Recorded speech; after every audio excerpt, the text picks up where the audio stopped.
if I had to choose, what's gonna look best? My makeup in person on my wedding day or my makeup in my photos? Oh yeah, photos. I'm photos. Everyone, welcome back. You can see I've got my friend and makeup artist Nikki LaRose with me. Hi. Today we're going to talk about wedding makeup mistakes. You guys loved the wedding makeup tutorial that we did, so we thought, you know what, we're going to delve a little deeper and talk about some of the mistakes that we have personally made, some of our friends have made, or that we've just seen in general, right? Yeah, for sure. Okay, so Nikki, I know that you don't do wedding makeup anymore. I don't know if this is a good thing or a bad thing for you, but apparently this is going to be the year of weddings. Crazy. I was reading in the New York Times, there's going to be something like 2.5 million weddings this year. And it makes sense because everybody was like pushing off their weddings the last 2 years. It's their time. Yeah, but this is the most weddings since like 1984. Wow. Yeah. That is crazy. Yeah, it makes sense that people are interested in wedding makeup tips and wedding beauty tips in general. People need this, for sure. So we're here to serve help you. All right, so mistake number one, and I think this is one that I know I personally was a victim to. I know a lot of people are victims to this, and that is not looking like yourself on your wedding day. I mean, I've been doing makeup for a long time, and like I started doing weddings like full time back when I was like first starting out and stuff. And one of the biggest mistakes that I would see, people don't look like themselves on their wedding day, and that's a big deal because like, you know, you want to look like yourself. Like it's a really important day and you have these pictures for the rest of your life, right? Yeah. And you want to look like you, not like a stranger when you're looking back at these, you know, special memories. You want to look like you. And what we're referring to is, you know, obviously you're going to bump up your makeup. You're going to bump up your hair. You're going for special occasion, but you don't want to look dramatically different. Like if you are not a smoky eye person, like if you go out at night and do your own makeup, like for a nice dinner, and you are not a person that would go for a smoky eye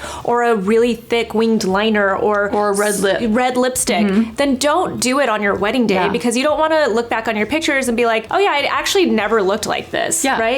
This goes for your hair too. For your, absolutely, for the whole thing. I would even go as far as to say your body too. Like if you never self-tan and all of a sudden it's your wedding day and you're like, I feel this pressure to be all of a sudden like a lot tanner than I usually am. So I'm going to go and get a spray tan. I think it goes from like head to feet. Yeah. This whole idea, right? Like you want to look like yourself and don't try anything drastically out of your comfort zone. Yeah. I think that's just a good rule of thumb. Out of the comfort zone is a really important one. I know this can be very confusing to people. I know this actually was even confusing to me. I looked completely different on my wedding day. Like everything about my look, even the dress, is not me. Like it really was not me. And when I look back on those pictures, I don't even like sharing them because I don't think I look pretty. Even though like people are like, oh, you look so pretty that day. You do. You look so pretty, but you don't really look like the Susan that I know. Yeah, it doesn't look like me. And the reason for that is because I just felt like I had to have like a princess look or something, right? Like whatever was trending at the time, right? Like the way I had my hair up completely. I even let them put a flower in my hair.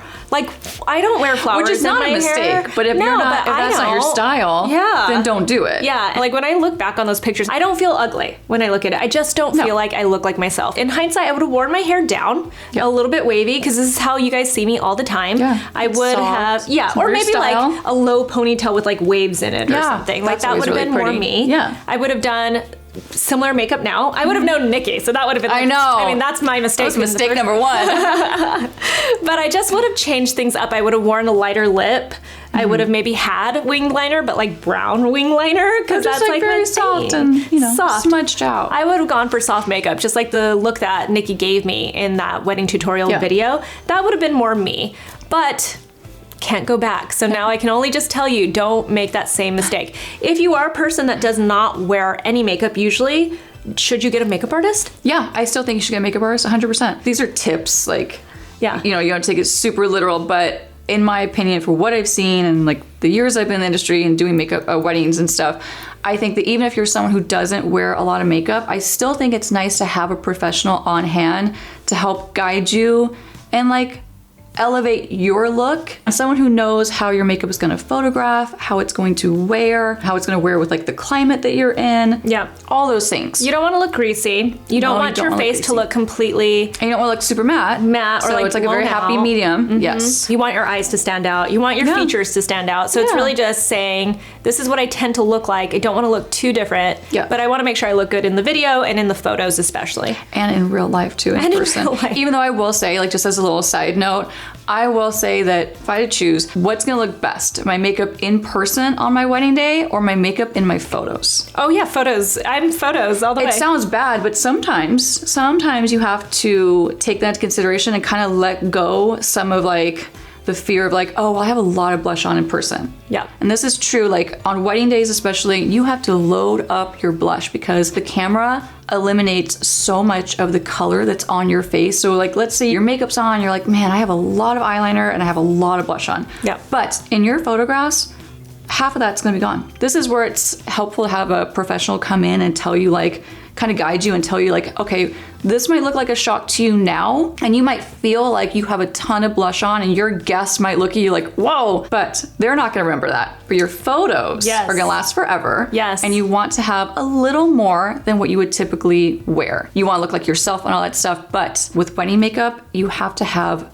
more. All right, so we sort of touched on this one, but mistake number 2 is trying something new on your actual wedding day. I don't recommend it. I don't recommend it. You just said it, but I Yes. think that we should distinguish. Like there are a couple of different mistakes that you can make with this, right? It's one, if you're doing your own makeup and then you just suddenly go and buy a ton of new makeup That you don't know how to use. That you don't know how to use, you don't know how it's gonna wear, none of that. And then you decide this is a day I'm gonna bring out all the new makeup because it's my wedding day. You don't want your wedding day to be the day that you discover like, oh, that mascara that I just bought clumped all over my face and now I have like black mascara flakes all over my face, right? Like avoid that at all costs. Like if you're gonna buy new makeup and you're gonna do your makeup for your wedding and you're not gonna hire a professional, which is totally fine, like go for it. But try out down to your lip liner, your eyeliner, your brow products, try it all out and see how it looks together, see how it wears, do it early in the morning and go to work, go to the gym, whatever, walk your dogs and go see how that makeup is gonna wear throughout the day and just get a feel for it.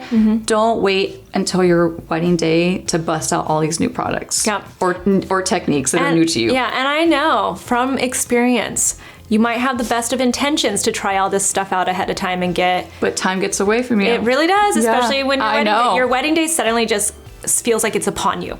And you're like, and it's I felt like I had 6 months. Like that. Yeah. That kind of leads into the next mistake though, and that is not having a trial with any of the people that you are using as vendors. This goes for even like the food, right? You want to know what you're getting. I mean, it's the same thing, right? Yeah, like your you makeup artist. You taste your food. You taste your food. So you want to make sure that you know what your makeup's going to look like and what it's like to work with that makeup artist. Same with the hair. Same with even your nails. You want to know what you're getting, right? Yes, absolutely. They're so important. So if you're going to hire a professional, make sure you try them out, get to know them, get to know their style, check out their Instagram pages, but that's not enough. Definitely book a trial and ask them to do even multiple looks too. So if you're booking a trial and let's say you're debating between either focusing on your eyes or let's say you love your lips and you're debating on maybe focusing on your lips. If you're in between those thoughts, that's why a trial is so important and so helpful because you can have your artist and you can ask your artist ahead of time, hey, will you carve out enough time for me to do 2 looks? I want to try out an eye focused look and then I want to try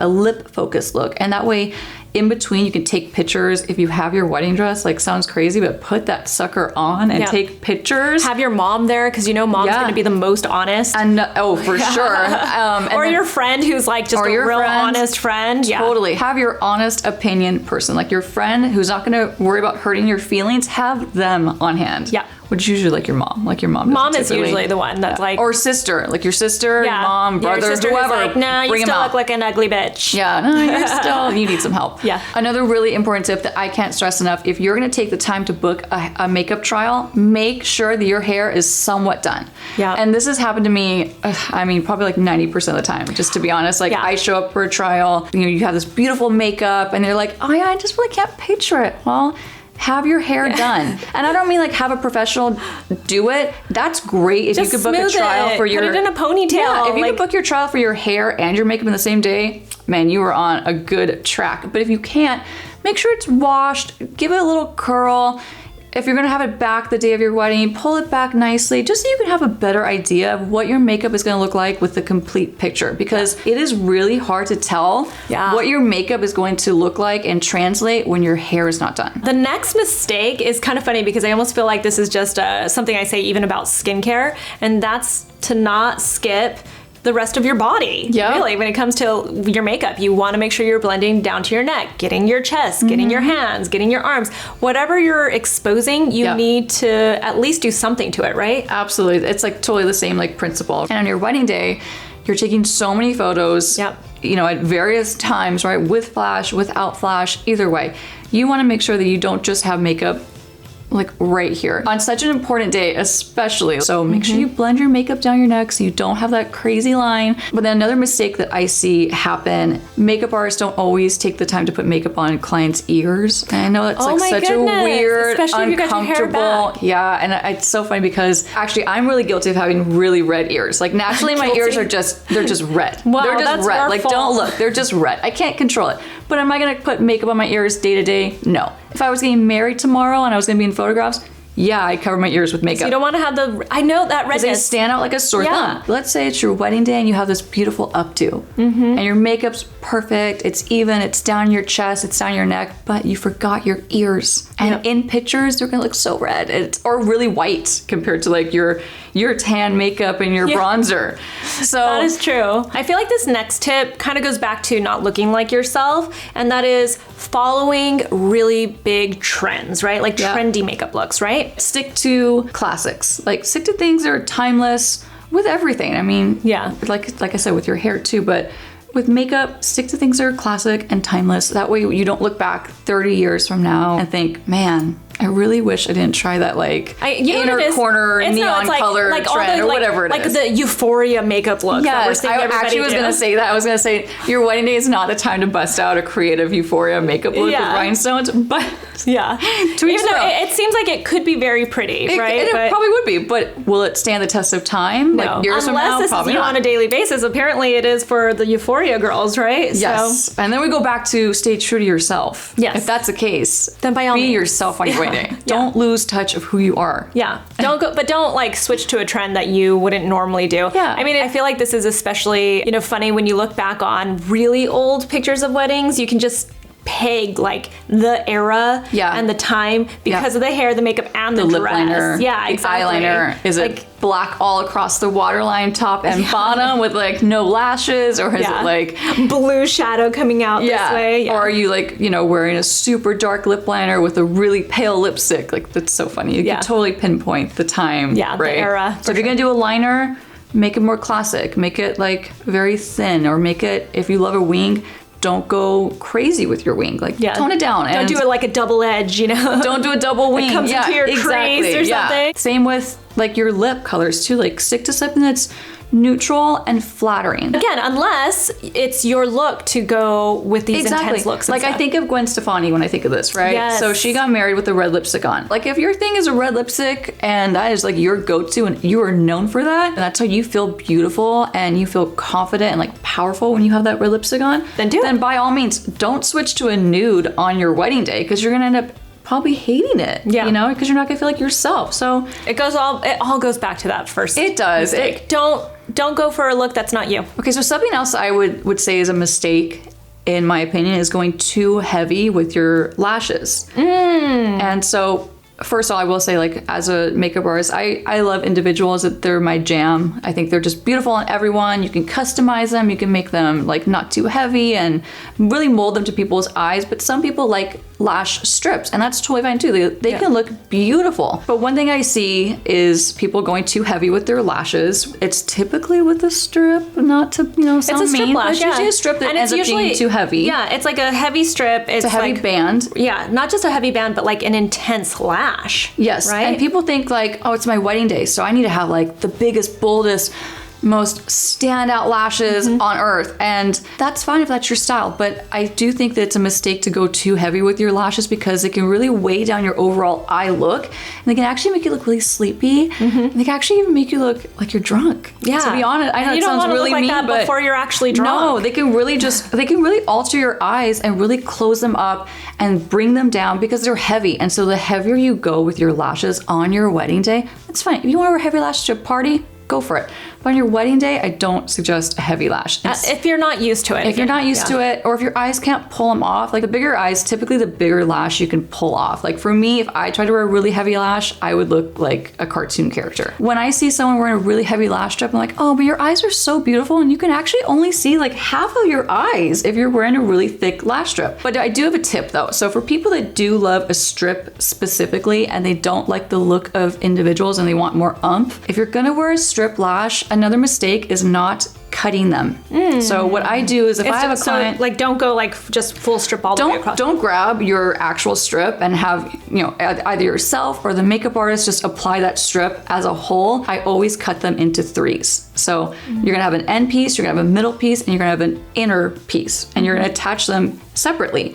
And so what this does is you can mold them better to your eye, like to fit your eye shape. They're gonna be more custom to your eye. They're gonna be more flattering. They're gonna feel more comfortable, I guarantee that. But then the main thing is, and this is such a big thing for your wedding day. I already think I know, because it happened to me on my wedding day. You cry, or you're sweating, or it's windy, whatever the case is, your lash strips always, if they're one whole piece, they're gonna lift. And it's always like, you're always like, shoot, and then you try gluing all over again. Or that's poking, and then you could see it's like lifting here, or like the bride's looking down, it's like this end's like lifting up in the corner, like trying to take off. Yep. Well, you know what's funny is I actually made this mistake. Okay. I got married in Italy. Went just my husband and I, like nobody there. I did my makeup, obviously I'm a makeup artist, right? But when I packed my makeup, I forgot to pack scissors. And I was also And you're on a trip, Yeah, and I was also just in a really big hurry when I packed, to be honest. They eloped. I eloped, yeah. So I didn't have like all my tools, right? And so I did have a very pretty lash strip that I planned on wearing because it was gonna be quicker and easier. But of course, like, especially for my eyes, I was gonna cut them into threes. I forgot my scissors.